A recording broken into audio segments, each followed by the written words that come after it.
नौशेरवान को जैसे ही पता चलेगा कि सरफराज ही वो शख्स है जिसने दुआ को धोखा दिया, उसकी ज़िंदगी बर्बाद की, लेकिन जैसे ही नौशेरवान को ये पता चलेगा कि दुआ अभी भी छुप छुप कर उससे मिलती है, तो नौशेरवान का तो दिल जैसे टूट कर ही रह जाएगा। नौशेरवान को ये समझ नहीं आएगी कि आखिर दुआ ने उससे बेवफाई क्यों की। वो तो उससे इतनी मोहब्बत करता था, अपनी दौलत तक उसके कदमों में निछावर करने को तैयार था, लेकिन जैसे ही नौशेरवान को ये पता चलता है कि दुआ उस शख्स से अभी तक छुप छुप कर मिल रही है, तो वो दुआ से मुकम्मल तौर पर अपना राब्ता खत्म कर देता है, लेकिन साथ ही खुद भी रोता है, बहुत ज्यादा उदास होता है। जबकि दूसरी तरफ दुआ को अपनी माँ के घर गए हुए काफी दिन हो गए हैं और वो अब परेशान होने लग जाती है कि आखिर इतने दिन हो गए हैं, मुझे गजनवी ने फोन तक नहीं किया। पहले तो वो ऐसा बिल्कुल भी नहीं करते थे, जितनी चाहे मीटिंग होती थी वो दुआ को फ़ोन करना नहीं भूलते थे, और जैसे ही मीटिंग ख़त्म होती थी सबसे पहले वो दुआ को फ़ोन करते थे और उससे अपनी मोहब्बत का इजहार करते थे। दुआ काफ़ी परेशान होती है, इस बात का नोटिस इसकी माँ भी करती है। इसकी माँ भी पूछती है कि आखिर तुम इतनी परेशान क्यों हो, लेकिन दुआ ज़ाहिर है अपनी माँ को नहीं बताती।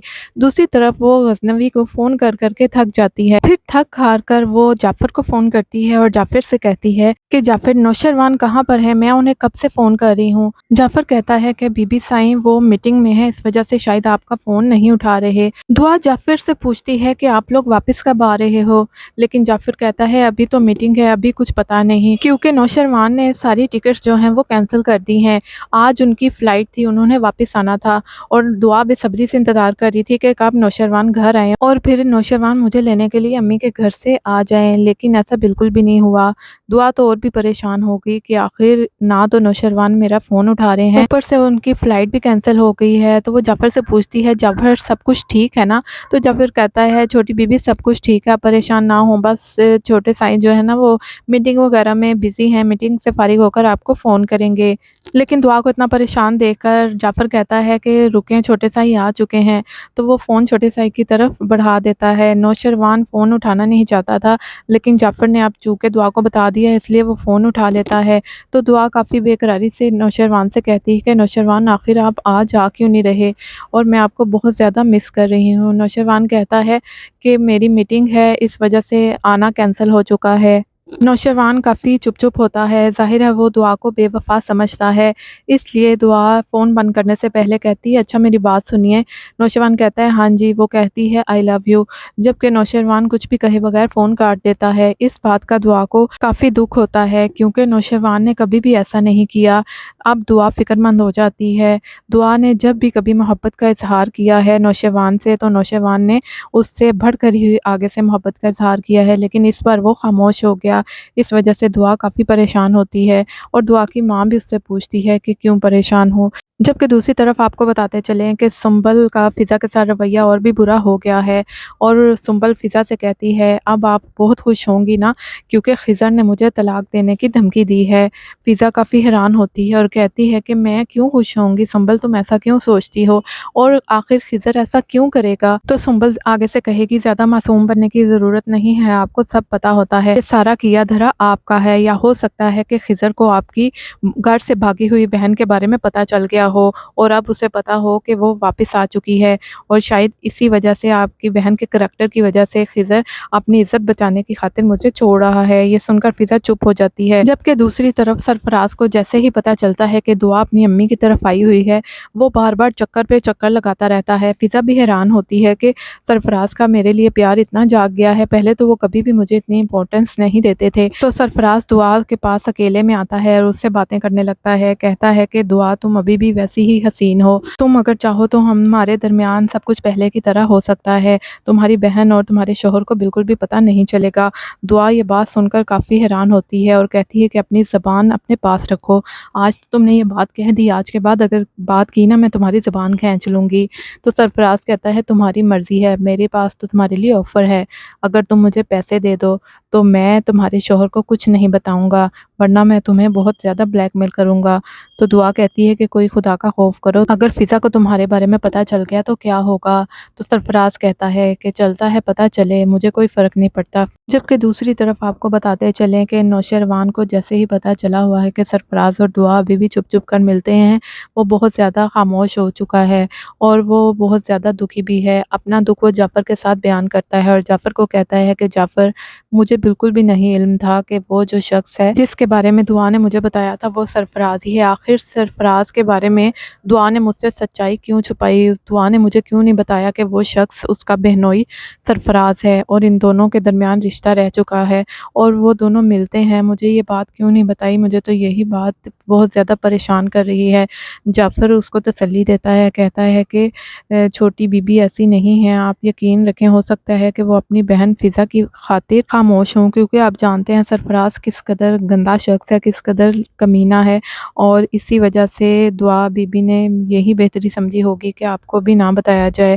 لیکن ظاہر ہے نوشیروان بہت زیادہ دکھی ہوتا ہے، ہرٹ ہوتا ہے، کیونکہ اس نے دعا سے بہت زیادہ محبت کی تھی اور وہ چاہتا تھا کہ دعا ہر سچائی، ہر چیز مجھے بتائے۔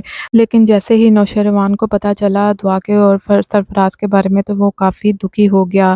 سرفراز اور دعا ابھی تک مل رہے ہیں، اس بات کا نوشیروان کو مزید پتہ چل جائے گا، کیونکہ دعا کا ہر جو عمل ہے وہ نوشیروان تک پہنچ ہی جاتا ہے۔ دعا جو کچھ کر رہی ہوتی ہے وہ کسی نہ کسی طریقے سے نوشیروان کو معلوم ہو ہی جاتا ہے۔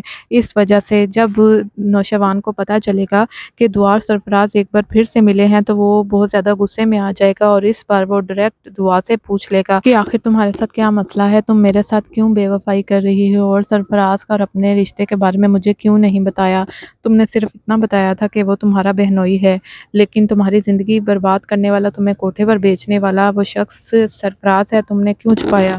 پھر دعا کیا جواب دے گی؟ نوشیروان یہ بھی پوچھے گا دعا سے کہ تم دونوں چھپ چھپ کر ملتے تھے، تو دعا بتا دے گی کہ میں نوشیروان آپ کو سوچ ہی رہی تھی بتانے کے لیے، لیکن میں ڈرتی تھی فضا کی وجہ سے، کیونکہ فضا اس جیسے شخص کی بیوی تھی، یہ بہت ہی ذلیل انسان ہے، اس نے میری زندگی برباد کی، مجھے کوٹھے پر جا کر بیچ دیا۔ لیکن میری فضا بہن بہت زیادہ بھولی ہے، بہت معصوم ہے، وہ تو جانتی بھی نہیں ہے کہ جس شخص کے ساتھ وہ رہ رہی ہے، رات دن ذلیل ہو رہی ہے، وہ وہی شخص ہے جس نے مجھے کوٹھے پر بیچ کر میری زندگی برباد کر دی تھی۔ ہو سکتا ہے نوشیروان پھر سمجھ جائے بات کو، لیکن ابھی فی الحال تو وہ بہت زیادہ غصے میں ہے، کیونکہ کشمالہ نے ایسی باتیں نوشیروان کو بتائی ہیں جس کی وجہ سے نوشیروان بہت زیادہ چپ ہو گیا اور غصے میں آ گیا، کیونکہ نوشیروان دعا کے بارے میں کسی سے بھی ایسی بات نہیں سننا چاہتا تھا اور نہ ہی وہ کسی کو موقع دینا چاہتا تھا، لیکن کشمالہ کو تو موقع مل گیا اور کشمالہ خالی ہاتھ نہیں بیٹھے گی بلکہ اس چیز کو اور بھی بڑھاوا دے گی۔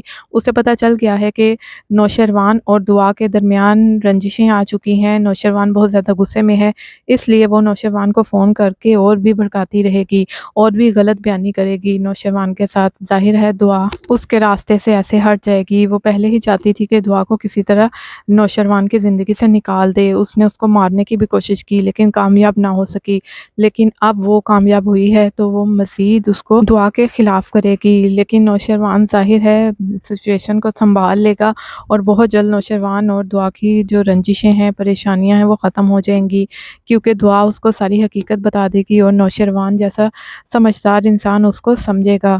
ناظرین، جبکہ دوسری طرف آپ کو بتاتے چلیں کہ خضر کو بھی بہت جلد پتہ چلنے والا ہے کہ سرفراز وہ شخص ہے جس نے دعا کو کوٹھے پر بیچا تھا، اور یہ اس کو نوشیروان کی وجہ سے پتہ چلے گا، کیونکہ نوشیروان اسسٹنٹ کمشنر کے ساتھ ایک ملاقات رکھے گا جس میں وہ اس شخص کے بارے میں تمام باتیں بتائے گا اور اسے کہے گا کہ اس کو مزہ چکھانا ہے، اس کو جیل کی ہوا کھلانی ہے۔ جب خضر کو پتہ چلے گا کہ وہ شخص اور کوئی نہیں بلکہ اس کا بہنوئی سرفراز ہے، وہ تو حیران رہ جائے گا اور وہ زیادہ خوش بھی ہوگا، کیونکہ وہ موقع ڈھونڈ رہا تھا کہ کسی طرح سرفراز کو مزہ چکھائے، کیونکہ سرفراز نے اس کی بہت زیادہ انسلٹ کی تھی اور اب وہ اس کا بدلہ بھی لینا چاہتا ہے۔ دوسری طرف وہ سنبل سے بھی اپنا رشتہ ختم کر دے گا، کیونکہ سنبل ایک تو سرفراز کی بہن ہے، دوسرا وہ ویسی ہی بدتمیز اور بد زبان ہوتی جا رہی ہے۔ خضر نے صاف طور پر سنبل سے کہہ دیا تھا کہ تمہارے ساتھ میں رشتہ ختم کر لوں گا، کیونکہ تم فضا بھابی کے ساتھ بھی بہت برا سلوک کرتی ہو، اور ہو سکتا ہے کہ خضر فضا کے ساتھ شادی کر لے، کیونکہ سرفراز سے تو اس کو فضا کو طلاق لینی ہی ہے،